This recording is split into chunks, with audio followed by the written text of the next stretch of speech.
ಎಲ್ಲ ಪೇರೆಂಟ್ಸ್ ಏನು ಕಂಪ್ಲೇಂಟ್ ನನ್ನ ಹತ್ರ ಬರ್ತಾರೆ, ನಮ್ಮ ಹುಡುಗಿ ರಾತ್ರಿ 2 ಗಂಟೆ ಆದರೂ ಮಲಗಲ್ಲ. ಇದು ಗುಡ್ ಡೆವಲಪ್ಮೆಂಟ್. ಇದು ನಾಗರಿಕತೆನೇ ನಮಗೆ ದೊಡ್ಡ ಶತ್ರು. ನಿದ್ರೆ ಇಲ್ಲ ಆಗ್ತದೆ ಅವ್ರಿಗೆ, ಸ್ಲೀಪ್ ಸೈಕಲ್ಸ್ ಎಲ್ಲ ಆಗುತ್ತೆ, ಬೆಳಗ್ಗೆ ಫ್ರೆಶ್ನೆಸ್ ಎಲ್ಲಿ ಬರ್ತದೆ ಓದ್ಕೊಳ್ಳೋಕೆ. ಅಯ್ಯ ಅನ್ನೋದ್ರಲ್ಲಿ ಘರ್ಷಣೆ ಇಲ್ಲ. ಎಲ್ಲವೋ ವಾಯ್ಸ್ ರೈಸ್ ಮಾಡೋದಿದೆ, ಅದು ಹಾರ್ಶ್ ಆಗಿರ್ತದೆ, ಎರಡು ಮಾತೆ. ಆದರೆ ಅದು ಬಳಸುವ ರೀತಿ ಅಷ್ಟೇ. ನಾನು ಸ್ಮಶಾನದಲ್ಲಿ ಮಲಗಿ ಬಂದಿದ್ದೀನಿ. ದೆವ್ವ ಸ್ಮಶಾನದಲ್ಲಿ ಯಾಕಿರಬೇಕು? ದೆವ್ವ ಇರೋದು ಮನಸ್ಸಲ್ಲಿ, ದೇವರಿರೋದು ಮನಸ್ಸಲ್ಲಿ. ಮನಸ್ಸಿನ ಬಗ್ಗೆ ಕರಿ ಮನಸ್ಸು ಬಿಳಿ ಮನಸ್ಸು ಅಂತ ಇದೆ ಅಂತ ಹೇಳಕ್ಕಾಗತ್ತ? ಮನಸ್ಸಲ್ಲ ಅದಕ್ಕೆ ಕಾರಣ. ಮನಃ ಏವ ಮನುಷ್ಯಾಣಂ ಕಾರಣಂ ಬಂಧ ಮೋಕ್ಷಯೋ. ನಾನು ಇಡೀ ಟೀಚಿಂಗ್ಸು ಈ ಸ್ಟೇಟ್ಮೆಂಟ್ ಮೇಲೆ ಇರ್ತದೆ.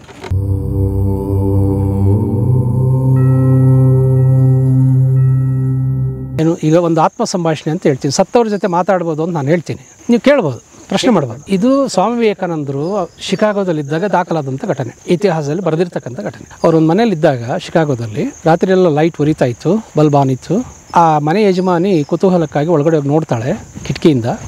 ಸ್ವಾಮಿ ವಿವೇಕಾನಂದರು ಮಾತಾಡ್ತವ್ರು ಯಾರ್ದೋ ವ್ಯಕ್ತಿ ಜೊತೆ. ಅಲ್ಲಿ ಒಬ್ಬರೇ ಇದ್ದಾರೆ. ಅದು ಸಂಭಾಷಣೆ ಹೇಗಿದೆ ಅಂತಂದರೆ ಇಬ್ಬರು ಮಾತಾಡಬೇಕಾದ್ರೆ ಬಾಡಿ ಲ್ಯಾಂಗ್ವೇಜ್ ಎಲ್ಲ ಬೇಕಲ್ಲ, ಹಾಗಿದೆ. ಆ ಕುತೂಹಲ ಹಾಗೆ ತಡ್ಕೊಂಡು ಬೆಳಗ್ಗೆ ಎದ್ದ ಮೇಲೆ ಸ್ವಾಮಿಗಳು ಕೇಳಿದಾಗ, ನೀವು ಯಾರ ಜೊತೆಲಿ ಮಾತಾಡ್ತಾ ಇದ್ರಿ? ನಾನು ಕೇಳಿಸ್ಕೊಂಡೆ. ರಾಮಕೃಷ್ಣ ಪರಮಹಂಸರು. ನೆನಪಿರಲಿ, ರಾಮಕೃಷ್ಣ ಪರಮಹಂಸರು ಇವರು ವಿವೇಕಾನಂದ ಇದು ಅಮೆರಿಕಕ್ಕೆ ಅಷ್ಟೊತ್ತಿಗೆ ತೀರ್ಕೊಂಡಿದ್ರು. ಹಾಗಾದ್ರೆ ಮಾತಾಡಿದ್ದು ಹೇಗೆ? ಅದು documented, accepted first theory, soul communication is possible ಅಂತ. Second real incident Baba Harbhajan Singh. ಇದು ಯಾರು ಬೇಕಾದ್ರೂ ವಿಕಿಪೀಡಿಯಾ ಅಥವಾ ಸೋಷಿಯಲ್ ಮೀಡಿಯಾದಲ್ಲಿ ಕೂಡ ಪರಿಶೀಲನೆ ಮಾಡ್ಬೋದು. ಇಂಡಿಯನ್ ಆರ್ಮಿ ಸೈನಿಕ, ಅಧಿಕೃತವಾಗಿ ಅವನು ಗುಡಿ ಕಟ್ಟಿದ್ದಾರೆ. ಯಾಕಂದರೆ ಅವನು ಎಷ್ಟೋ ವರ್ಷಗಳಾಯಿತು, 62ರಲ್ಲಿ ಸತ್ತಿದ್ದವನು. ಇವತ್ತಿಗೂ ಆ ರೆಜಿಮೆಂಟಿನ ಸೈನಿಕರ ಕನಸಿಗೆ ಬಂದು ಸಂದೇಶ ಕೊಡ್ತಾನೆ. ಚೀನಾ ಕಡೆ ಈಗ ನಡೀತಾ ಇದೆ, ಚೀನಾ ಸೇನೆ ಇಷ್ಟು ದೂರದಲ್ಲಿದೆ, ಸಮಥಿಂಗ್ ಫಿಶ್ ಈಸ್ ಹ್ಯಾಪನಿಂಗ್ ಅಂತ ಹೇಳೋದ್ರಿಂದ ಅವ್ನು ಗುಡಿ ಕಟ್ಟಿದರು. ಹಾಗಾದರೆ ಕನಸಿಗೆ ಸತ್ತೋರು ಬರ್ತಾರೆ ಅಂತ ಆಯ್ತಲ್ಲ, ಸಂದೇಶ ಕೊಡ್ತಾರೆ ಅಂತ ಆಯ್ತಲ್ಲ. ಏಕೆಂದರೆ ಸತ್ತವರಿಗೆ ಮಾತ್ರ ಅವಕಾಶ ಇರೋದು, ಕನಸಿಗೆ ಮಾತ್ರ ಬರ್ಬೋದು ಅವರು. ಫಿಸಿಕಲ್ ಬಾಡಿಗೆ ಬಂದು ಹೇಳೋಕ್ಕಾಗಲ್ಲ ಕಿವಿಯಲ್ಲಿ. ಕನಸಿನ ಅವಸ್ಥೆಯಲ್ಲಿ ಟ್ರಾನ್ಸ್ಲೇಟಲ್ಲಿ ಹೇಳ್ತಕ್ಕಂಥದ್ದು. So that means soul communication is possible ಅಂತ ಅಲ್ಲಿಂದ ರಿಸರ್ಚ್ ಆದಂಥ ಒಂದು ವಿಜ್ಞಾನ ಇದೆ. It is possible. ಯಾಕಂದರೆ ಅವೆಲ್ಲ ಫ್ರೀಕ್ವೆನ್ಸಿ ಫಾರ್ಮಲ್ಲಿ ಇರ್ತವೆ. ಆ ಫ್ರೀಕ್ವೆನ್ಸಿ ಲೆವೆಲ್ಗೆ ನೀವು ಯಾವುದೇ ಫ್ರೀಕ್ವೆನ್ಸಿನ ಟ್ಯೂನ್ ಮಾಡಿದ್ರೆ ಇನ್ಸ್ಟ್ರೂಮೆಂಟನ್ನು, ಅಲ್ಲಿಂದ ಬರೋ ಸಂದೇಶ, ಈಗ ರೇಡಿಯೋ ಹೆಂಗೆ ರಿಸೀವ್ ಮಾಡುತ್ತೆ ಗಾಳಿಯಲ್ಲಿ. ನಾನು ಇಲ್ಲಿಂದ ಒಂದು ವೀಡಿಯೋ ನಿಂಗೆ ಕಳಿಸ್ತೀನಿ ವಾಟ್ಸಪ್ಗೆ, ಅದು ಗಾಳಿಯಲ್ಲಿ ತಾನೇ ಹೋಗಬೇಕು. ವೈರ್ ಇದೆಯಾ? ವಿಡಿಯೋ ಆಡಿಯೋ ಕೂಡ ಗಾಳಿಯಲ್ಲಿ ಹೋಗ್ತದೆ ಅಂತಂದರೆ ಯಾರಾದರೂ ಒಂದು ಸಂದೇಶ ಕೂಡ ನಿಮ್ಮ ಒಳಗಡೆ ಕನ್ವೆ ಮಾಡ್ಬೋದು. ಸೊ ಇದು ಸೈನ್ಸ್ ಆಯಿತು. ಯಾಕೆ ಮಾಡಬೇಕು? ಏನಾದರೂ ಸೂಕ್ತವಾದ ಅತಿ ಮುಖ್ಯವಾದ ಕಾರಣ ಇದ್ದವ್ರಿಗೆ ಮಾತ್ರ ಅದು ಮಾಡೋ. ಅದೇ ಸರ್ಜರಿ ಯಾರಿಗೆ ಮಾಡಬೇಕು ಅನ್ನೋದು ವಿಷಯ. ಅಗೇನ್ ಎಲ್ಲರಿಗೂ ಅವಶ್ಯಕತೆ ಇಲ್ಲ. ಅದು ಯಾಕೆ ತಿಳ್ಕೊಳ್ಬೇಕು? ಎಲ್ಲರಿಗೂ ಅವಶ್ಯಕತೆ ಇಲ್ಲ. ಯಾಕೆ ಮಾಡಿಸ್ಕೊಳ್ಬೇಕು? ಎಲ್ಲರಿಗೂ ಅವಶ್ಯಕತೆ ಇಲ್ಲ. ನಾನೇ ಹೇಳ್ತೀನಿ, ಫಸ್ಟ್ ಲೈಫ್ ತಿಳ್ಕೊಳ್ಳೋದು ತಪ್ಪೋದು. ನಿಮ್ಮ ಭವಿಷ್ಯನೂ ತಿಳ್ಕೊಳಕ್ಕೆ ಹೋಗ್ಬಿಡಿ. ಸತ್ತರೆ ಆಯಿತು, ದಿನ ಯಾಕೆ ಸಾಯಬೇಕು? ಜೀವನದಲ್ಲಿ ಕೆಲವು ಗುಟ್ಟುಗಳಿರೋದು ಒಳ್ಳೇದಲ್ವೇ? ಅಲ್ವೇ? ಈಗ ನಾನು ನೆಕ್ಸ್ಟ್ ಇಯರ್ ಡಿಸೆಂಬರಲ್ಲಿ ಸಾಯ್ತೀನಿ ಅಂತ ನನಗೆ ಇವಾಗ ಗೊತ್ತಾಗ್ಬಿಟ್ರೆ ನಾಳೆ ಸುತ್ತಬಿಡ್ತೀನಿ. ನಾನು ಇನ್ಸ್ಟಾಲ್ಮೆಂಟಲ್ಲಿ ಸಾಯ್ತೀನಿ, ದಿನ ಸಾಯ್ತೀನಿ, ಇನ್ಸ್ಟಾಲ್ಮೆಂಟಲ್ಲಿ ಸಾಯ್ತೀನಿ. ಹಾಗೆ ನಮ್ಮ ಕ್ಲಾಸಲ್ಲಿ ನಾವು ಯಾಕೆ ತಿಳಿಸ್ತೀವಿ ಅಂತಂದರೆ, ಒಂದೊಮ್ಮೆ ಅಪಮೃತ್ಯು ಕೆಲವರಿಗೆ ಇರ್ತದೆ. ಅದು ತಿಳ್ಕೊಂಡು ಅದನ್ನು ಮುಂದುವರಿಸುವ ಟೆಕ್ನಾಲಜಿ ನಮ್ಮಲ್ಲಿದೆ, science and technology. Death can be edited. ನೀವು 2 ವೀಡಿಯೋ ಫೋಲ್ಡರ್ನ ಏನು ಮಾಡ್ತೀರಿ? ಒಂದೇ ಮಾಡ್ಬೇಕಾದ್ರೆ ಅದನ್ನು ಎಡಿಟ್ ಮಾಡಿ ಸೇರಿಸ್ತೀವಿ. ಹೆಂಗೆ ಮಾಡ್ತೀರ? ಅದಕ್ಕೇನು ಸಾಫ್ಟ್ವೇರ್ ಆಗ್ತಿರಲ್ಲ. ಆ ಥರದ್ದು ಇದೆ ಸ್ಪಿರಿಚುವಾಲಿಟಿಯಲ್ಲಿ. ನಾನು ಕಂಡಿಡ್ದಿದ್ದಲ್ಲ ಅದು. It's ancient. ಇಚ್ಛಾಮರಣೆಗಳಂತ ಇರಲಿಲ್ವಾ? ಹೇಳಿ ಸತ್ತವ್ರು ಇರಲಿಲ್ವಾ? ಅಲ್ಲ, ನಾನು ಇನ್ನೊಂದು ವಾರದಲ್ಲಿ ಇಂಥ ಸಮಯಕ್ಕೆ ಸಾಯ್ತೀನಿ, ಎಲ್ರಿಗೂ ತಿಳಿಸ್ಬಿಡಿ ಅಂತ ಹೆಂಗೆ ಹೇಳ್ತಾರೆ ಇವರು? ಎಷ್ಟೋ ಜನ ಹೇಳ್ತಾರಲ್ಲ. ಎಷ್ಟೋ ಜನರ ಕನಸಲ್ಲಿ ಮುಂದೆ ಆಗೋ ಟ್ರ್ಯಾಜಿಡಿ, ಅಪಘಾತಗಳು ಬರ್ತವೆ. ಅದು ನಿಜನೂ ಆಗಿರ್ತದೆ ಎಷ್ಟೋ ಸಾರಿ. ಕೆಲವು ಈ ದೇಜಾವು ಎಫೆಕ್ಟ್ ಅಂತಾರಲ್ಲ, ಇದೆಲ್ಲ ಆಗಿತ್ತಲ್ಲ. ನೀವು ಇಂಥ ಸ್ಥಳಗಳು ಬಂದಾಗ ಈ ತೀರಾ ಪರಿಚಿತವಂತೆ ಕಾಣಿಸ್ಬಿಟ್ರೆ ಈ ಸ್ಥಳ, ದಟ್ ಈಸ್ ಕಾಲ್ಡ್ ದೇಜಾವು. ಫೆಮಿಲಿಯಾರಿಟಿ. ನಾನು ನೋಡಿದ್ದೀನಿ, ಈಗ ನಂಗೆ ಆಲ್ರೆಡಿ ಗೊತ್ತು. ಕೆಲವರು ನೋಡಿದ ತಕ್ಷಣ ಅವ್ರನ್ನ ದ್ವೇಷ ಮಾಡಬೇಕು ಅಂತದ್ದು, ಅವ್ರ ಬಗ್ಗೆ ಏನೋ ಒಂಥರ ತಿರಸ್ಕಾರ, ಬೇಡ ಈ ವ್ಯಕ್ತಿ. ಕೆಲವು ನೋಡಿದ ತಕ್ಷಣ ಇವ್ರ ಜೊತೆ ಸ್ವಲ್ಪ ಟೈಮ್ ಸ್ಪೆಂಡ್ ಮಾಡಬೇಕು. Love at first sight, hated at first sight ಯಾಕಾಗುತ್ತೆ? ಅದಕ್ಕೆ ದೇಜಾವು ಕಾರಣ. ಯಾವುದೋ ಲೈಫ್ ಟೈಮಲ್ಲಿ ಆ ಪ್ಲೇಸಲ್ಲಿ ಇದ್ದ ಅವನು, ಅಥವಾ ಈ ವ್ಯಕ್ತಿ ಜೊತೆ ಬದುಕಿದ್ದ, ಹಾಗಾಗಿ ಅವನು ಫೆಮಿಲಿಯರಾಗಿ ಕಾಣ್ತಾ ಇದ್ದಾನೆ. ಅಂಥವನೇ ಅವನ ಲೈಫಲ್ಲಿ ಬಂದರೆ ಹೆಂಡತಿಯಾಗಿ, ದಟ್ ಈಸ್ ಕಾಲ್ಡ್ ಏನು, ಘರ್ಷಣೆ ಇರೋದಿಲ್ಲ, ವಿರೋಧ ಇರೋದಿಲ್ಲ, ವೈಪರೀತ್ಯಗಳಿರೋದಿಲ್ಲ. ಹಾಗಾಗಿ ನಾವೆಲ್ಲ ಹೆಂಡತಿ ಹುಡುಕಬಾರ್ದು, ಇನ್ಮೇಲೆ ಆತ್ಮಸಂಗಾತಿಗಳನ್ನು ಹುಡುಕೋಬೇಕು. ಆವಾಗ ಡೈವರ್ಸ್ ರೇಷೋ ಕಮ್ಮಿ ಆಗ್ತಾ ಬರ್ತದೆ. ಇದರಿಂದ ಮಾನಸಿಕ ನೆಮ್ಮದಿ ಜಾಸ್ತಿ ಆಗ್ತಾ ಹೋಗ್ತದೆ. ಬದುಕು ಸುಂದರ ಆಗುತ್ತೆ. ಮದುವೆ ಮಾಡೋಕ್ಕೆ 50 ಲಕ್ಷ ಆದರೆ ಅದನ್ನು ಬಿಡಿಸ್ಕೊಡೋಕ್ಕೂ 50 ಲಕ್ಷ ಇದೆ ಇವತ್ತು. ಇಲ್ವೇ? ಮೊನ್ನೆ ಯಾರೋ ಒಂದು 5 ಕೋಟಿ ಕೇಳ್ಬಿಟ್ರಲ್ಲ ಮೇಡಮ್ಮು, ಇಂಥ ಕಾರು ಇಂಥ ಬಂಗ್ಲೆ ಅಲ್ಲ. ಅಂದರೆ ಈ ಒಂದು ಈ ಸಂಪ್ರದಾಯ ಹೊಸದಿದು. ಇದಿತ್ತ ಹಿಂದಿನ ಕಾಲದಲ್ಲಿ ಆಡೆಪ್ಪಾಗಿರುತ್ತಾನೆ ಇದು. ಹಾಗೆಯೇ ಈ ಎಲ್ಲ ಪ್ರಾಕ್ಟೀಸಸ್ ಇದೆಯಲ್ಲ, ಕಲ್ಟ್ ಪ್ರಾಕ್ಟೀಸಸ್ಸು ಮೊದಲು ಇರಲಿಲ್ಲ, ಆಡಪ್ ಆಗ್ತಾ ಹೋಯಿತು ಆಸ್ ವಿ ಪ್ರೋಗ್ರೆಸ್. ಈಗೆಲ್ಲ ಬಹುಶಃ ನಮ್ಮ ಈ ಅತಿ ಮಾಡರ್ನಿಟಿ, ನಾಗರಿಕತೆನೇ ನಮಗೆ ದೊಡ್ಡ ಶತ್ರು. ಯಾರು ದೊಡ್ಡ ಶತ್ರು ಅಂದರೆ ಮೊಬೈಲು, ಎಲ್ಲ ಅದರಲ್ಲೇ ಇರ್ತಾರೆ. ಎಲ್ಲ ಪೇರೆಂಟ್ಸ್ ಏನು ಕಂಪ್ಲೇಂಟ್ ನನ್ನ ಹತ್ರ ಬರ್ತಾರೆ. ನಮ್ಮ ಹುಡುಗಿ 24 ಗಂಟೆ ಫೋನಲ್ಲೇ ಇರ್ತಾರೆ, ರಾತ್ರಿ 2 ಗಂಟೆ ಆದರೂ ಮಲಗಲ್ಲ. ಇದು ಗುಡ್ ಡೆವಲಪ್ಮೆಂಟ. ಇದು ನಿದ್ರೆ ಇಲ್ಲ ಆಗ್ತದೆ ಅವ್ರಿಗೆ, ಸ್ಲೀಪ್ ಸೈಕಲ್ಸ್ ಎಲ್ಲ ಆಗುತ್ತೆ, ಬೆಳಗ್ಗೆ ಫ್ರೆಶ್ನೆಸ್ ಎಲ್ಲಿ ಬರ್ತದೆ ಓದ್ಕೊಳ್ಳೋಕ್ಕೆ. ಅಂದರೆ ನಮ್ಮ ಟೆಕ್ನಾಲಜಿನೇ ನಮಗೆ ಒಂದು ರೀತಿಯ ಒಂದು ಶಾಪ. ಹೊರವಾಗಬೇಕಾಗಿದ್ದಂತ ನೋಡಿ, ಮೊದಲೆಲ್ಲ ಬೈಬೇಕಾದ್ರೆ ಅವನು ಇರೋ ಜಾಗಕ್ಕೆ ಹೋಗಿ ಬೈಬೇಕಾಗಿತ್ತು. ಈಗ ನಾನು ಎಲ್ಲಿದ್ದೇನೆ ಇಲ್ಲಿಂದನೇ ಸೋಷಿಯಲ್ ಮೀಡಿಯಾದಲ್ಲಿ ಅವನು ಎಕ್ಕ ಬೈಬೋದು, ಕಾಮೆಂಟ್ ಮಾಡ್ಬೋದು, ಕ್ರಿಟಿಸೈಸ್ ಮಾಡ್ಬೋದು. ಎಷ್ಟು ಅವಮಾನ ಮಾಡಬೇಕೋ ಅಷ್ಟು ಮಾಡಬೇಕು ಸರ್. ರಮ್ಯಾನಿಗೆ ಮಾಡ್ದಂಗೆ ಬೆಸ್ಟ್ ಎಕ್ಸಾಂಪಲ್ ಅಲ್ವಾ? ನಿಜ. ಥ್ರೆಟ್ ಮಾಡ್ಬೋದು, ಬೆದರಿಕೆ ಹಾಕ್ಬಿಡ್ತಾರೆ. ಮೊದಲಾದರೆ ಮನೆ ಮುಂದೆ ದೊಣ್ಣೆ ಎತ್ಕೊಂಡು ಹೋಗ್ಬಿಟ್ಟು ನೀನು ಹೊಡಿತೀನಿ ಅಂತಿದ್ರು. ಈಗ ಹಂಗೇನಿಲ್ಲ. Social media war. ಇದಕ್ಕೆ ಕಾರಣ ಏನೋ ಟೆಕ್ನಾಲಜಿ ಒಳ್ಳೆಯದೇ. ಏನೋ ಮಾತಾಡಬೇಕಾದ್ರೆ ಅಲ್ಲಿಗೆ ಹೋಗಬೇಕಾಗಿತ್ತು. ಅದಕ್ಕೆ ಮುಂಚೆ ಟೆಲಿಫೋನ್ ಇರ್ತಾಯಿತ್ತು, ಅಲ್ಲಿಗೆ ಹೋಗಿ ಮಾತಾಡಬೇಕಾಯ್ತು ಮನೆ ಮಂದಿಯೆಲ್ಲ. ಇವಾಗ ಎಲ್ಲರ ಹತ್ರ ಇದೆ. ಇಲ್ಲಿಂದನೇ ಯಾರನ್ನ ಬೇಕಾದ್ರೂ ಪ್ರಪಂಚದಲ್ಲಿ, ಟ್ರಂಪ್ ಅಮೆರಿಕದಿಂದಲೇ ಮೋದಿಗೆ ಫೋನ್ ಮಾಡ್ಬೋದು. ಒಳ್ಳೆಯದದು ಅಲ್ವೇ? ಸೊ ಯಾವುದೇ ವಿಜ್ಞಾನಕ್ಕೆ 2 ಮುಖ ಇರ್ತದೆ. ಪ್ರತಿ ಮಂತ್ರ ಕೂಡ ಅದಕ್ಕೆ 2 ಮುಖ ಇದೆ. ಈಗ ನೀವು ನೋಡಿದಾಗೆ ಕ್ಷುದ್ರ ಪೂಜೆ ಮಾಡೋರು ತಾಂತ್ರಿಕರು, ಮಾಂತ್ರಿಕರು ಅಂತೀರಿ, ಹೌದಾ? ಅವರು ಮಂತ್ರ ತಾನು ಹೇಳೋದು ಅಲ್ವಾ? ಕಾಳಿ ಪೂಜೆ ಮಾಡೋವಾಗ ಏನು ಮಂತ್ರ ಹೇಳ್ತಾರೆ? ಹಾಂ ಹೈಂ ಕ್ರೀಂ ಹಂ ಮಂತ್ರಗಳೇ. ಆದರೆ ಅಲ್ಲಿ ಆಯ್ಕೆ ಮಾಡ್ಕೊಳ್ತಕ್ಕಂಥ ಮಂತ್ರ, ಅದರ ಉಚ್ಚಾರಣೆ, ಅದರ ಅನುಷ್ಠಾನದ ಮೇಲೆ ಫಲ ಇರ್ತದೆ. ಒಳ್ಳೆಯದಕ್ಕಾಗಿ ಯಾರಾದರೂ ಕ್ಷುದ್ಧ ದೇವತೆಗಳ ಆರಾಧಕರು ಒಳ್ಳೆಯದಕ್ಕಾಗಿ ಮಾಡ್ತಾರಾ? ಜಗತ್ತಿನ ಕಲ್ಯಾಣಕ್ಕಾಗಿ ಮಾಡ್ತಾರಾ? ಅದೇ ಮಂತ್ರಗಳನ್ನು, ವೇದ ಮಂತ್ರಗಳನ್ನು ಪುರೋಹಿತರು ಉಚ್ಚಾರ ಮಾಡಿದ್ರೆ ಒಂದು ಪಾಸಿಟಿವ್ ವೈಬ್ಸ್ ಕ್ರಿಯೇಟ್ ಆಗುತ್ತೆ. ಕರೆಕ್ಟಾ? ಒಂದು ನೆಮ್ಮದಿ ಸಿಗುತ್ತೆ. ಹೇಳುವ ಕ್ರಮ, ಅದರಲ್ಲಿ ಬಳಸೋ ವಸ್ತುಗಳು, ಪೂಜಾ ಕ್ರಮ, ಇದೆಲ್ಲ ಇನ್ವಾಲ್ವ್ ಆಗಿರ್ತದೆ. ಹಾಗೆ ಯಾವುದೇ ವಿಜ್ಞಾನ, ಅಣು ವಿಜ್ಞಾನ, ಒಂದು ದೇಶ ನಾಶ ಮಾಡ್ಬೋದು, ಒಂದು ದೇಶಕ್ಕೆ ಕರೆಂಟ್ ಕೊಡ್ಬೋದು. ನಮಗೆ ಇವಾಗ ಕರೆಂಟ್ ಕೊಡೋ ಉದ್ದೇಶ ಯಾರಿಗೂ ಇಲ್ಲ, ಯಾವ ದೇಶಗಳಿಗೂ ಇಲ್ಲ. ಒಟ್ಟು 13,000 ಅಣು ಬಾಂಬ್ಗಳಿವೆ. ಈ ಭೂಮಿನ ಅನೇಕ ಸಾರಿ ಸುಟ್ಟಾಕುವಷ್ಟು, ಬೂದಿ ಮಾಡುವಷ್ಟು ಅಣು ಬಾಂಬ್ಗಳಿದೆ. ಅಂದರೆ ವಿಜ್ಞಾನ ನಾವು ವಿನಾಶಕ್ಕಾಗಿ ಉಪಯೋಗಿಸ್ತಾ ಇದ್ವಿ. Hiroshima Nagasaki. ಬೈಯೋದು ಅನ್ನೋದು ಕೂಡ ಒಂದು ಮಾತೆ. ಪ್ಲೀಸ್ ಮಾಡೋದು, ಸಂಪ್ರೀತಗೊಳಿಸೋದಕ್ಕೂ ಮಾತೆ ಬಳಸೋದು. ನಾವು ಅದನ್ನು ಹೈ ಪಿಚ್ಚಲ್ಲಿ ಹೇಳ್ತೀವ, ಲೋ ಪಿಚ್ಚಲ್ಲಿ ಪ್ಲೀಸಿಂಗಾಗಿ ಹೇಳ್ತೀವ. ವಾಯ್ಸ್ ಮಾಡ್ಯುಲೇಷನ್ ತಾನು ಇಲ್ಲಿ ರಿಸಲ್ಟ್ ಕೊಡೋದು. ಅಯ್ಯ ಅನ್ನೋದರಲ್ಲಿ ಇದಿಲ್ಲ, ಏನು ಘರ್ಷಣೆ ಇಲ್ಲ. ಎಲ್ಲವೋ ವಾಯ್ಸ್ ರೈಸ್ ಮಾಡೋದಿದೆ, ಅದು ಹಾರ್ಶ್ ಆಗಿರ್ತದೆ. 2 ಮಾತೆ. ಆದರೆ ಅದು ಬಳಸುವ ರೀತಿ ಅಷ್ಟೇ ತಾನೇ. ಈ ಸಮಾಜದಲ್ಲಿ ಈ ಎಲ್ಲ ವಿಷಯಗಳು ನಿಮ್ಮ ಈ ಕಾರ್ಯಾಗಾರ ಅಥವಾ ಶಿಬಿರದಲ್ಲಿ ಅಡಕವಾಗಿರ್ತವೆ. ಸಮಾಜದಲ್ಲಿ ನಡೆಯೋ ರೀತಿಗಳೆಲ್ಲ ತೊಗೊಂಡು ನಾವು ಕಾರ್ಯಾಗಾರ ಮಾಡೋಕ್ಕಾಗಲ್ಲ. ಮನುಕುಲಕ್ಕೆ ಮತ್ತು ವೈಯಕ್ತಿಕವಾಗಿ ನಮಗೆ ಮಾನಸಿಕ ನೆಮ್ಮದಿಗೆ, ನಮ್ಮ ವೈಯಕ್ತಿಕ ಬೆಳವಣಿಗೆಗೆ, ಆಧ್ಯಾತ್ಮಿಕ ಬೆಳವಣಿಗೆಗೆ, ಪ್ರಗತಿಗೆ, ಏಳಿಗೆಗೆ, ಯಶಸ್ಸಿಗೆ ಸ್ಥಾನ ಮಾನ ಸಮ್ಮಾನಗಳು ಬೇಕೋ, ಏನು ಬೇಕೋ ಆ ಸೈನ್ಸ್ ಆ್ಯಂಡ್ ಟೆಕ್ನಾಲಜಿ ಕೊಡ್ತೀನಿ ನಾನು. ತುಂಬ ಜಗತ್ ಪ್ರಸಿದ್ಧ ಇವತ್ತಿನ ಗುರುಗಳು ಫ್ರೀಯಾಗಿ ಮಾಡ್ತಾರೆ ಕ್ಲಾಸಸ್ಸು. ಏನೋ ಒಂದು ಫೀಸ್ ಇರ್ತದಲ್ಲ, MRP ಇದೆ. ಹಾಗೆ ಇದಕ್ಕೊಂದು ಈಗ 10 ದಿವಸ ನೀವು ನೋಡಿದ್ರೆ ಆ ರೆಸಾರ್ಟ್ ಎಲ್ಲ ಎಷ್ಟು ರಿಚ್ ಆಗಿದೆ, ಕ್ಲಾಸಿಕ್ ಆಗಿದೆ, ಶಾಂತವಾಗಿದೆ. ಮುಖ್ಯವಾಗಿ ನನಗೆ ಶಾಂತಿ ಬೇಕು. ಗುರುಕುಲ ಥರ ಅಟ್ಮಾಸ್ಫಿಯರ್ ಇದೆ ಇಲ್ಲಿ. ಅದೇ ಸಿಟಿಯಲ್ಲಿ ಮೆಜೆಸ್ಟಿಕ್ಕಲ್ಲಿ ಮಾಡೋಕ್ಕಾಗಲ್ಲ ನಾನು. ಸೊ ಈ ಥರ ಒಂದು ಜಾಗಕ್ಕೆ ನಾವು ಬೆಲೆ ಕಟ್ಟಬೇಕಲ್ಲ, ಸುಮ್ಮನೆ ಬರೋದಿಲ್ವಲ್ಲ ಅದು. ಅವರಿಗೆ ಊಟ, ವಸತಿ, AC rooms, AC halls, AC classes, class rooms, ಅವ್ರ ಟೀಚಿಂಗ್ಸು, 100 ಅವರ್ಸು, ಅವ್ರು ಕೊಡುವ ಮೆಟೀರಿಯಲ್ಸು, ಅವ್ರು ಕೊಡುವ ಸರ್ಟಿಫಿಕೇಟ್ಸಿಂದ ಇಟ್ಕೊಂಡು ಎಲ್ಲಕ್ಕೂ ದುಡ್ಡು ಖರ್ಚಾಗುತ್ತಲ್ಲ. ಅದೆಲ್ಲ ಕಳೆದರೆ ನಮ್ಗೆ ಉಳಿಯೋದು ಆಲ್ಮೋಸ್ಟು ಪೀನೆಟ್ಸ್ ಅಂತಾರಲ್ಲ ಹಾಗೆ ಕರೆಕ್ಟಾಗಿ ಲೆಕ್ಕ ಮಾಡಿದ್ರೆ. ಯಾಕೆಂದರೆ ಒಂದು ದಿವಸಕ್ಕೆ ಇಲ್ಲಿ 7,000 ಚಾರ್ಜ್ ಮಾಡ್ತಾರೆ ಪರ್ ಹೆಡ್ಗೆ. ನಾನು ಎಷ್ಟು ಚಾರ್ಜ್ ಮಾಡ್ತೀವಿ ನಾವು ಅಂತ ಹೇಳಿದ್ದು ಓಪನಾಗಿ ಹೇಳಿದ್ನಲ್ಲ, 1,30,000. 1,30,000 ಹಾಂ, ಒಬ್ಬ ಅಭ್ಯರ್ಥಿಗೆ. 10 ದಿವಸ. ಈಗ 10 ದಿವಸಕ್ಕೆ ನಾವು ಎಷ್ಟು ಕೊಡ್ಬೇಕು ಇವ್ರಿಗೆ? ಒಂದು ವ್ಯಕ್ತಿಗೆ 70,000 ಕೊಡಬೇಕು. ಇನ್ನು ಉಳಿದಿದ್ದೆಷ್ಟು? 60,000. 60,000ದಲ್ಲಿ ಇನ್ನು ನಮಗೆ ಎಷ್ಟು ಖರ್ಚುಗಳಿರ್ತವೆ? ಅಷ್ಟು ದಿವಸ audio, video, course materials, volunteers ಇರ್ತಾರೆ, ಆರ್ಗನೈಸಿಂಗ್ಗೆ ತಿಂಗಳಗಟ್ಟಲೆ ಅವರು ಶ್ರಮ ಹಾಕಿರ್ತಾರೆ.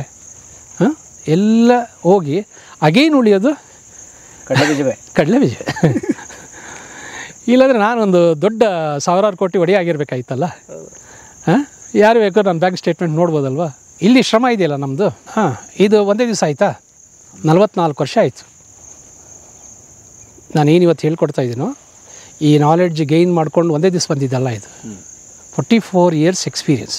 ನನಗೆ ಮಡಿ ಇದು ಮೈಲಿಗೆ ಇಲ್ಲ ಇಲ್ಲ, ಎಲ್ಲ ಈ ನಂತರ ಅಧ್ಯಾತ್ಮ ಗುರುಗಳು. ನೀವು ಸದ್ಗುರು ತಗೊಳ್ಳಿ, ಹೈಫೈ ಬೈಕಲ್ಲಿ ಹೋಗಲ್ವಾ? ಕರೆಕ್ಟು. ಅವ್ರು ಒಳ್ಳೆ royal bike, shoe, full hifi. ಹಾಂ, ಡ್ರೆಸ್ ಭಯಂಕರ ಅವರು. ಹಾಂ, ಮತ್ತು ಅವರು ಅಧ್ಯಾತ್ಮಿ ಅಲ್ವಾ? ನಿಜವಾದ ಸ್ಪಿರಿಚುವಲ್ ಪರ್ಸನ್ನು ಭಿಕ್ಷುಕನ ಥರ ಇರಲ್ಲ. ಹೌದಾ? ಹಾಂ, ಮತ್ತೆ ಎಲ್ಲ ಸ್ಪಿರಿಚುವಲ್ ಅಂದರೆ ಸರ್ವಸಂಗ ಪರಿತ್ಯಾಗ. ಯಾವುದೋ ಒಂದು ಕಾಲದಲ್ಲಿ ಯಾವಾಗ ಏನು ವ್ಯವಸ್ಥೆ ಇರಲಿಲ್ಲ, ಒಂದು ಕೌಪಿನ ಬಿಟ್ಟರೆ ಇನ್ನೇನು ಇರಲಿಲ್ಲ ಆ ಕಾಲದಲ್ಲಿ. ಇದು ಲಂಗೋಟಿ ಇಟ್ಕೊಂಡು ರಮಣರಿದ್ದರು. ಎಲ್ರಿಗೂ ಅವಶ್ಯಕತೆ ಏನಿದೆ? ಆ್ಯಕ್ಚುಲಿ ಲಂಗೋಟಿ ಹಾಕ್ಕೊಂಡ್ರೆ ಜನ ಜಾಸ್ತಿ ಬರ್ತಾರೆ. ಇನ್ನು ಹಾಂ, ಏನು ಗುರುಗಳು ಸೈಕಾಲಜಿ ಅದು. ಹಾಂ, ಅದು ಎಲ್ಲ ಜನರು ಫೂಲ್ ಮಾಡೋದು ಅಷ್ಟೇನದು. ನಿಜವಾದ ಅಧ್ಯಾತ್ಮಕ್ಕೂ ವಸ್ತ್ರಧಾರಣೆಗೂ ಸಂಬಂಧ ಇಲ್ಲ, ಭಸ್ಮಧಾರಣೆಗೂ ಸಂಬಂಧ ಇಲ್ಲ, ಹೇರ್ ಸ್ಟೈಲ್ಗೂ ದಾಡಿ ಬಿಡಬೇಕು ಅಂತೇನಿಲ್ಲ. ಯಾಕೆ ಬಿಡಾಡಿಬಿಟ್ಟಿದ್ದೀರಿ? ಹಾಂ, ಇದೊಂದು ಸೀಕ್ರೆಟ್ ಹೇಳ್ತೀನಿ. ಅಂತಿಮ ಗುರಿ ಏನು? ಬದುಕನ್ನು ಸುಂದರವಾಗಿಡೋದಾ ಅಷ್ಟೇ, ಅಥವಾ ಅವ್ರನ್ನ ಗೊಂದಲಕ್ಕೆ ಇಡ್ ಮಾಡೋದಾ? ಬದುಕನ್ನು ಹಸನು ಮಾಡೋದಕ್ಕೆ ಏನು ಸುಲಭವಾದ ಮಾರ್ಗೋಪಾಯಗಳಿದೆಯೋ ಅದನ್ನು ಹೇಳ್ಕೊಡ್ತಾರೆ ನೋಡಿ. ಅದಕ್ಕೆ ಕನ್ನಡದ ಒಬ್ಬ ಕವಿ ಲಂಕೇಶ್ವರದೊಂದು ಮಾತಿದೆ, ಹೇಗೆ ಬದುಕಬೇಕು ಎಂದು ಎಲ್ಲರಿಗೂ ಬೋಧಿಸ್ಬೇಡ, ಹೇಗೆ ಬದುಕಬೇಕು ಎಂದು ಎಲ್ಲರಿಗೂ ಬೋಧಿಸ್ತಾ ಇರಬೇಡ, ನಿನ್ನ ಬೋಧನೆಯನ್ನು ಕೇಳದಿರುವ ಎಷ್ಟೋ ಸಂತತಿಗಳು ಸುಖವಾಗಿ ಬದುಕು ಹೋಗಿದ್ದಾವೆ ಅಂತ. ಯಾಕೆ ಬೇಕು ಈ ಬೋಧನೆಗಳು, ಈ ಚಿಂತನೆಗಳು ಬೇಕಾ? ಯಾಕಂದ್ರೆ ಇವ್ರು ಬಂದು ಒಂದು ಹೇಳ್ತಾರೆ, ಅವ್ರು ಬಂದು ಒಂದು ಹೇಳ್ತಾರೆ, ಏನಿವಲ್ಲ. ನೋಡಿ, ಈ ಕನ್ಫ್ಯೂಷನ್ಸ್ಗೆಲ್ಲ ಕಾರಣ ಏನು ಅಂತಂದರೆ ಸತ್ಯವನ್ನು ಅರಿದೇ ಸತ್ಯದ ಬಗ್ಗೆ ಮಾತಾಡೋಕ್ಕೆ ಹೋಗೋದು. ಅಂದರೆ ಈಗ ಸಿಹಿ ಹೇಗಿದೆ ಅಂತಂದರೆ ತಿಂದರೆ ಅದು ಗೊತ್ತಾಗತ್ತೆ. ಅದು ಯೂನಿವರ್ಸಲ್. ಅದು ಅಮೆರಿಕನ್ ಸಿಹಿ ಬೇರೆ, ಬಾಂಗ್ಲಾ ಸಿಹಿ ಬೇರೆ ಅಂತ ಇರ್ತದೆ. ಕರೆಂಟ್ ಮುಟ್ಟಿದರೆ ಶಾಕ್ ಹೊಡಿತದೆ ಅನ್ನೋದು ಯೂನಿವರ್ಸಲ್ ಫಿಲಾಸಫಿ. ಕಬ್ಬಿಣನ ಕಾಯಿಸಿದರೆ ಹಿಗ್ತದೆ ಅನ್ನೋದು ಯೂನಿವರ್ಸಲ್ ಫಿಲಾಸಫಿ. ಬಂಗಾರಕ್ಕೆ ತುಕ್ಕು ಹಿಡಿಯೋದಿಲ್ಲ ಅನ್ನೋದು ಅದು ಲೋಕಲ್ ಬಿಲೀಫಾ ಯೂನಿವರ್ಸಲ್. ಸಾರ್ವತ್ರಿಕವಾದ ಹತ್ತರೆ ಕಣ್ಣಲ್ಲಿ ನೀರು ಬರ್ತದೆ ಅನ್ನೋದು ಎಲ್ಲ ದೇಶಗಳಿಗೂ ಅನ್ವಯಿಸುತ್ತಾ, ಎಲ್ಲ ಮನುಷ್ಯರಿಗೂ ಅನ್ವಯಿಸುತ್ತಲ್ಲ, ಅನ್ವಯಿಸುತ್ತೆ. ಹೀಗೆ ನಾನು ಸೆಲೆಕ್ಟ್ ಮಾಡ್ಕೊಂಡಿರೋದು ಯೂನಿವರ್ಸಲಿ ಗ್ಲೋಬಲ್ಲಿ ಏನೇನು ಅಪ್ಲಿಕಬಲ್ಲು, ಏನೇನು ಪ್ರಾಕ್ಟೀಸಬಲ್ ಅಂಥದ್ದು ಮಾತ್ರ ಇಟ್ಕೊಳ್ತೀನಿ. ಲೋಕಲ್ ಪ್ರಾಕ್ಟೀಸಸನ್ನು ನಾನು ಎಂಡಾರ್ಸ್ ಮಾಡೋದಿಲ್ಲ. ಉದಾಹರಣೆಗೆ ಈ ಗ್ರಹಣ ಹಿಡಿತದೆ. ಹೌದು, ನಮ್ಮ ಫಿಲಾಸಫಿಲಿ ನಾವು ಅದಕ್ಕೆ ಎಡೆ ಇಡ್ತೀವಿ. ಗ್ರಹಣ ಬಂದಿದ್ದ ದಿವಸ ಮನೆ ಮುಂದ್ಗಡೆ ಎಡೆ ಅಂತ ಇಡ್ತಾರೆ. ಅದೊಂದು ಪದ್ಧತಿ ಇದೆ, ಒಂದು ಆಚರಣೆ. ಹಾಂ, ನೀರು ಕುಡಿಬಾರ್ದು, ಊಟ ಮಾಡಬಾರ್ದು ಆ ದಿವಸ. ಇದೆಲ್ಲ ನಮ್ಮಲ್ಲಿದೆ. ಆಮೇಲೆ ನೀರಿನ ದರ್ಬೆ ಹಾಕಬೇಕು. ಕರೆಕ್ಟ್ ಅಲ್ವಾ? ದುಬೈಯಲ್ಲಿ ಹಾಕಲ್ಲ, ಅಲ್ಲಿ ಗ್ರಹಣ ಆಗಲ್ವೇ? ಆಗುತ್ತೆ. ಅಮೆರಿಕದಲ್ಲಿ ಹಾಕಲ್ಲ, ಅಲ್ಲಿ ಗ್ರಹಣ ಆಗಲ್ವೇ? ಆಗುತ್ತೆ. ಚೀನಾದಲ್ಲಿ ಅಲ್ಲೂ ಆಗುತ್ತೆ. ಜಪಾನಲ್ಲಿ, ಇಡೀ ವಿಶ್ವಕ್ಕೆ ಆಗುತ್ತೆ. ಹಾಂ, ಗ್ರಹಣ ಬರೀ ಯಾಕೆ ಇಂಡಿಯಾಗೆ ಅಪ್ಲೈ ಆಗುತ್ತೆ, ಬೇರೆಯವ್ರಿಗೆ ಅಪ್ಲೈ ಆಗಲ್ಲ ಅಂತಂದ್ರೆ ಯಾಕೆಂದರೆ ಅದು ಯೂನಿವರ್ಸಲ್ ಅಲ್ಲ, ಅದು ಸುಮ್ಮನೆ ನಂಬಿಕೆ. ಅರ್ಥ ಆಗ್ತಾ ಇದೆಯಾ? ಹಾಂ, ಈ ಥರ ಯೂನಿವರ್ಸಲ್ ಅಲ್ಲದ ಅನೇಕ ವಿಚಾರಗಳಲ್ಲಿ ಎಲ್ಲ ಧರ್ಮಗಳಲ್ಲಿ ಸೇರ್ಕೊಂಡ್ಬಿಟ್ಟಿದ್ದಾವೆ. ಬರೀ ಒಂದು ಧರ್ಮ ಸೀಮಿತ ಆಗಿಲ್ಲ, ಎಲ್ಲ ಧರ್ಮಗಳಲ್ಲಿ ಸೇರ್ಕೊಂಡ್ಬಿಟ್ಟಿದೆ. ಅದು ಯಾವುದು ನಾನು ಬೋಧನೆಯೂ ಮಾಡಲ್ಲ, ಹೊಸಬ ನಾನೇ ಪ್ರಾರ್ಥನೆ ಮಾಡೋದಿಲ್ಲ, ಪಾಲನೆಯೂ ಮಾಡೋದಿಲ್ಲ. ಸ್ಮಶಾನಕ್ಕೆ ಹೋದರೆ ದೆವ್ವ ಬರ್ತದೆ ನಂಬಿಕೆ ಅದು. ನಾನು ಸ್ಮಶಾನದಲ್ಲಿ ಮಲಿಗೆ ಬಂದಿದ್ದೀನಿ. ದೆವ್ವ ಸ್ಮಶಾನದಲ್ಲಿ ಯಾಕಿರಬೇಕು? ದೆವ್ವ ಇರೋದು ಮನಸ್ಸಲ್ಲಿ, ದೇವರಿರೋದು ಮನಸ್ಸಲ್ಲಿ. ಹಾಗಾದ್ರೆ ಮನಸ್ಸಲ್ಲೇ ಇರೋದನ್ನು ಸ್ಮಶಾನಕ್ಕೆ ಹೋಗಿ ಯಾಕೆ ಹುಡುಕಬೇಕು ಅಂತ? ಭಯ ಎಲ್ಲಿರೋದು? ಮನಸ್ಸಲ್ಲೇ. ಸ್ಮಶಾನದಲ್ಲಿದೆಯಾ, ಮನಸ್ಸಲ್ಲಿದೆಯಾ? ನಮ್ಮೊಳಗಿದೆ. ಹಾಂ, ನಮ್ಮೊಳಗಿರೋದನ್ನ ಅಲ್ಲಿ ಯಾಕೆ ಒಳಗೆ ಹೋಗಬೇಕು? ಇದು ನನ್ನ ಫಿಲಾಸಫಿ ಅಲ್ಲ. ಆದರೆ ನಾನು ಹೇಳೋದು, ಈಗ ನಿಮ್ಮ ಕಾರ್ಯಾಗಾರಗಳೆಲ್ಲ ಇದಾವಲ್ಲ, ಈಗ ತಾವೊಂದು ರೀತಿಯ ಕಾರ್ಯಾಗಾರ ಮಾಡ್ತೀರಿ, ಇನ್ನೊಬ್ರು ಗುರೂಜಿ ನಾನು ಇವೆಲ್ಲ ಉದ್ದೇಶ ಏನು, ಯಾಕೆ ಬೇಕು ಇವೆಲ್ಲ? ಫಾರ್ಮುಲಾಸ್ ಅಂತ ಹೇಳ್ತೀನಿ. H2 ಅಂದರೆ ನೀರೇ. ನಾನು A2O ಅಂತ ಹೇಳಿದ್ರೆ ಅದು ಅಗೇನಿಸ್ಟ್ ದ ಸೈನ್ಸ್. ನಾನು ಹೇಳ್ಕೊಡೋದಿಲ್ಲ ವಿಜ್ಞಾನ, ಫಿಲಾಸಫಿ ಅಲ್ಲ. ಫಿಲಾಸಫಿಯಲ್ಲಿ 1000 ಜನ 1000 ಥರ ಹೇಳ್ತಾರೆ. ದ್ವೈತ ಒಂದು ಹೇಳುತ್ತೆ, ಅದ್ವೈತ ಒಂದು ಹೇಳುತ್ತೆ, ವಿಶಿಷ್ಟಾದ್ವೈತ ಒಂದು ಹೇಳುತ್ತೆ, ಶಕ್ತಿ ವಿಶುದ್ಧ. ಯಾರ್ದಾದ್ರೂ ಮ್ಯಾಚ್ ಆಗುತ್ತಾ? ಬೌದ್ಧಿಸಮ್ ಅಂತ ಹೇಳುತ್ತೆ, ಜೈನಿಸಮ್ ಅಂತ ಹೇಳುತ್ತೆ, ಕ್ರಿಶ್ಚಿಯಾನಿಟಿ ಅಂತ ಹೇಳುತ್ತೆ, ಇಸ್ಲಾಮು, ಪಾರ್ಸಿ ಎಲ್ಲ ಝೆನ್ ಅಂತ ಹೇಳುತ್ತೆ. ಎಲ್ಲಾದರೂ ಒಂದು ಸಾಮ್ಯತೆ ಇದೆ ಅದಕ್ಕೆ. ಯಾಕೆ ಸಾಮ್ಯತೆಗೆ ಬರೋದಿಲ್ಲ ಅಂತಂದರೆ it is not A practical truth, it is just hypothesis hypothesis ಅಥವಾ ಥಿಯರಿ, ಅದೊಂದು ಥಿಯರಿ ಅಷ್ಟೇ. ಅದು ಸತ್ಯ ಅಂತ ಹೆಂಗೆ ಹೇಳ್ತೀರಿ?